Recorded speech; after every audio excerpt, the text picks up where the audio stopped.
बीड मधल्या संतोष देशमुख यांच्या हत्या प्रकरणी नवी एसआयटी स्थापन झालेली आहे आणि या बाबतीत आता नव्यानं आणखी वेगळा तपासही सुरू होणार आहे। बीड हत्या प्रकरणी नवी एसआयटी स्थापन झालेली आहे। आधीच्या सुरू असलेल्या तपासाच्या जोडीनं ही तपासी होणार आहे। वादग्रस्त अधिकाऱ्यांची एसआयटीतून गच्छंती करण्यात आलेली आहे। बीड हत्या प्रकरणी नवी एसआयटी स्थापन। आधीच्या काही अधिकाऱ्यांच्या आणि वाल्मिक कराडच्या संबंधांमुळे टीका झाली होती। त्यानंतर आता वादग्रस्त अधिकाऱ्यांची एसआयटीतून गच्छंती झाली आहे। बसवराज तेलींच्या नेतृत्वात 6 जणांची नवी एसआयटी स्थापन करण्यात आली आहे।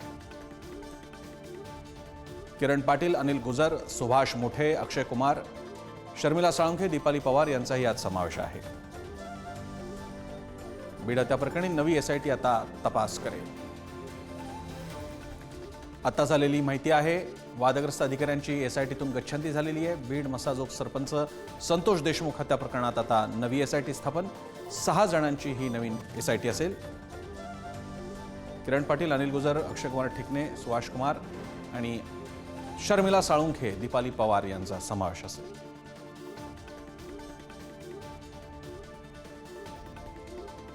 वादग्रस्त अधिकाऱ्यांची या एसआयटीतून आता गच्छंती करण्यात आलेली आहे। सुशांत चव्हाण आपले प्रतिनिधी अधिक माहिती देत आहेत। सुशांत, बोल, काय अधिक माहिती आहे या बाबतीत? प्रसन्न सर, आपण जर बघितलं असेल तर जी सुरुवातीला एसआयटी तयार करण्यात आली होती त्या एसआयटीवर कुठेतरी आक्षेप घेण्यात आले होते, कारण त्या एसआयटी मधील जे अधिकारी होते त्यांचे वाल्मिक कराड यांच्याशी काही संबंध असल्याचं बोललं जात होतं। अनेक अधिकाऱ्यांचे वाल्मिक कराड यांच्याशी फोटो जे आहेत ते व्हायरल करण्यात आले होते। त्यानंतर आता खरं तर एसआयटी जी आहे ती नवीन एसआयटी गठीत करण्यात आली आहे आणि या एसआयटी मध्ये आयजी बसवराज तेली यांच्या नेतृत्वाखाली खरं तर 6 सदस्यीय पोलीस अधिकाऱ्यांचा या एसआयटी मध्ये समावेश करण्यात आलेला आहे।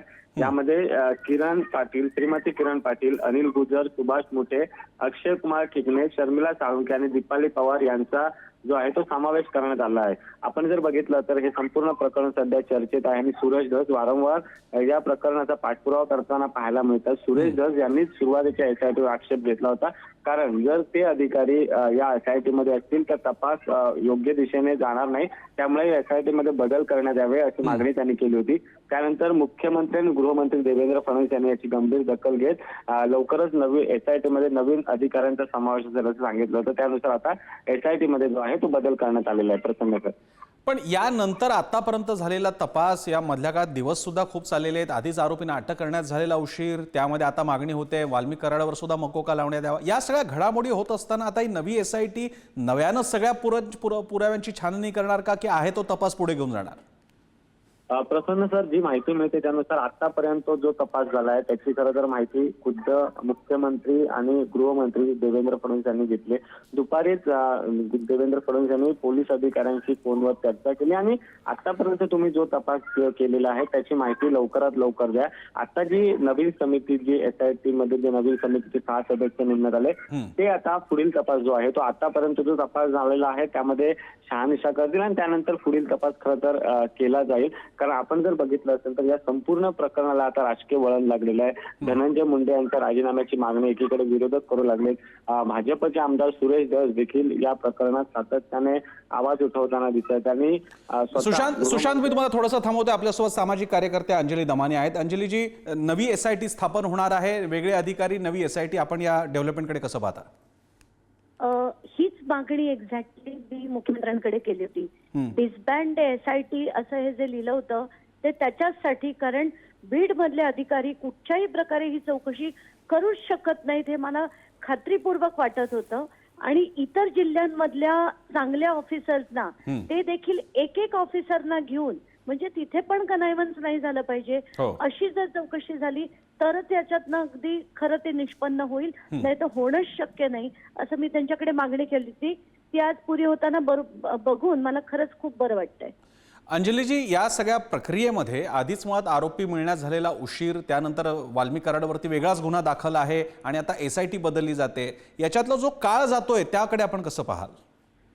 काळ तर नक्कीच जातोय, आणि पण निदान आता पहिली स्टेप जी झाली आहे ती सुद्धा चांगली झाली आहे आणि आज खरं योग्य ती दिशा आता मिळेल असं कुठेतरी आता वाटायला लागलंय। कारण आतापर्यंत मी अक्षरशः कम्प्लिटली निराश होते. याच्यातनं काही साध्य होईल असं वाटत नव्हतं आणि हे सगळा राजकीय गेम होतोय असंच वाटत होतं. पण आज कुठेतरी आज जर SIT डिसबँड केली असेल ते प्रामुख्याने माझी हीच मागणी होती आणि ती जर झाली असेल तर खरंच बरं वाटतंय. अंजलीजी, अजूनही वाल्मिक कराडावर मकोका लावण्यात यावा, वाल्मिक कराडला सुद्धा या हत्येच्या अनुषंगाने तपास व्हावा अशी मागणी होते.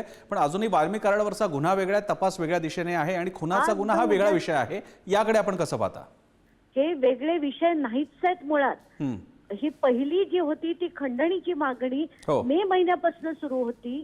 त्या शिंदे त्याच अधिकाऱ्याचं अपहरण देखील करण्यात आलं होतं.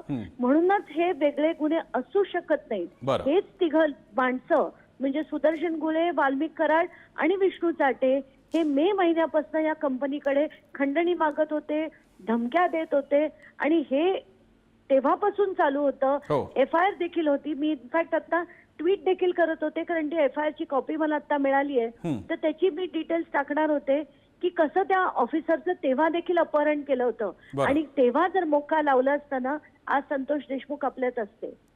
अंजलीजी, धन्यवाद आपण दिलेल्या या सविस्तर प्रतिक्रियेसाठी.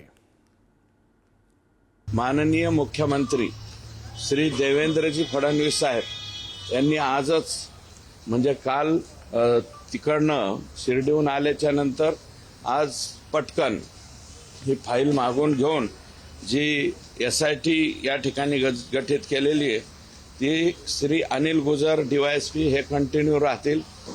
श्री महेश विघ्ने नाही हे जे आहे हे वगळलेली नावं आहेत. इकडे श्रीमती किरण पाटील अप्पर पोलीस अधीक्षक राज्य गुन्हा अन्वेषण विभाग छत्रपती संभाजीनगर ह्या एक सदस्य राहतील. 2 नंबरला अनिल गुजर जे DYSP ते कंटिन्यू राहतील. श्री सुभाष मुठे पोलीस उपनिरीक्षक राज्य गुन्हा अन्वेषण विभाग बीड. श्री अक्षय कुमार ठिकणे पोलीस निरीक्षक भरारी पथक राज्य गुन्हा अन्वेषण विभाग महाराष्ट्र राज्य पुणे. श्रीमती शर्मिला साळुंके पोलीस हवालदार भरारी पथक राज्य गुन्हा अन्वेषण विभाग महाराष्ट्र राज्य पुणे आणि श्रीमती दीपाली पवार पोलीस हवालदार CCTNS राज्य गुन्हा अन्वेषण विभाग महाराष्ट्र राज्य पुणे. हे माननीय मुख्यमंत्र्यांनी आदेशित केल्याच्या नंतर हेमंत महाजन उपसचिव महाराष्ट्र शासन यांनी ही ऑर्डर काढलेली आहे आणि आता ही SIT त्या ठिकाणी राहील. पूर्वीचे अनिल गुजर साहेब सोडता आणि बसवराज तेली साहेब सोडता बाकी सर्व अधिकारी कर्मचारी याच्यामध्ये नव्याने सामील झालेले आहेत. त्याच्यामुळं संतोष देशमुख यांच्या कुटुंबियांनी जे ऑब्जेक्शन घेतलं होतं आणि त्याच्यामध्ये आम्ही सुद्धा निश्चितपणे ते फोटो पाहिल्याच्या नंतर म्हणलं होतं हे योग्य नाही. तेव्हा ही SIT आता नवीन बदलली. त्याच्याबद्दल माननीय मुख्यमंत्र्यांचं मी आभार मानतो.